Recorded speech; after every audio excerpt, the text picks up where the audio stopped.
10th standard students अपने exams के दौरान एक प्रॉब्लम फेस करते हैं, यानी जब वो अपना यूनिट टेस्ट, सेमेस्टर, प्रीलियम या स्कूल का कोई भी एग्जाम देते हैं ना, तो एक प्रॉब्लम फेस करते हैं। टीचर्स उन्हें उन आंसर पे मार्क्स नहीं देती जो उन्होंने डाइजेस्ट से लिखा है। अब डाइजेस्ट यानी रेफरेंस बुक कोई भी हो सकती है, वो नवनीत की हो सकती है, चेतना की हो सकती है, जीवनदीप की हो सकती है, मास्टर की हो सकती है, रिलायबल हो सकती है, कुछ भी हो सकती है। लेकिन स्कूल के टीचर्स स्ट्रिक्टली ऐसे रेफरेंस बुक से लिखे हुए आंसर्स को एक्सेप्ट नहीं करते और उन्हें रॉन्ग दे देते हैं, तो बच्चों को जितने मार्क्स मिलना चाहिए उतने मार्क्स नहीं मिलते। अब इस प्रॉब्लम की वजह से students as well as parents panic कर जाते हैं कि सर मेरा बच्चा यहाँ से आंसर लिख रहा है, तो ये मतलब बोर्ड में एप्लीकेबल होगा कि नहीं होगा। फर्स्ट थिंग, अगर आपका बच्चा कॉन्सेप्ट रिलेटेड आंसर लिखता है तो उसे डरने की कोई ज़रूरत नहीं है। कॉन्सेप्ट मतलब अगर मैं फोटोसिंथेसिस का डेफिनेशन लिख रहा हूँ, वो टेक्स्ट बुक से होने दो, डाइजेस्ट से होने दो, नवनीत से होने दो, चेतना से, जीवनदीप, टारगेट पब्लिकेशन, कहीं से भी होने दो, वो आंसर अगर टॉपिक से रिलेटेड है तो उसे बोर्ड में मार्क्स मिलेगा ही मिलेगा।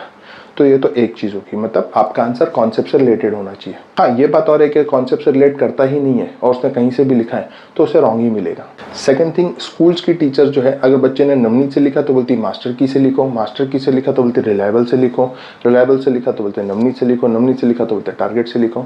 तो स्कूल की टीचर्स की बातों पर हम रिलाई नहीं करेंगे, क्योंकि यही टीचर्स आपके बोर्ड का पेपर चेक करेंगे, ये कोई गारंटी नहीं है। 10th स्टैंडर्ड स्टूडेंट्स, आप पहली बार बोर्ड एग्जाम देने जा रहे हो, यानी आपका जो बोर्ड का पेपर होगा वो आपके स्कूल की टीचर्स नहीं चेक करने वाले हैं, वो मॉडरेटर्स और चीफ मॉडरेटर दूसरे स्कूल कॉलेज के टीचर्स, प्रोफेसर चेक करने वाले हैं। तो यानी स्कूल के पास जो इंटरनल 20 मार्क्स है कोई भी सब्जेक्ट का, वही उनके हाथों में है।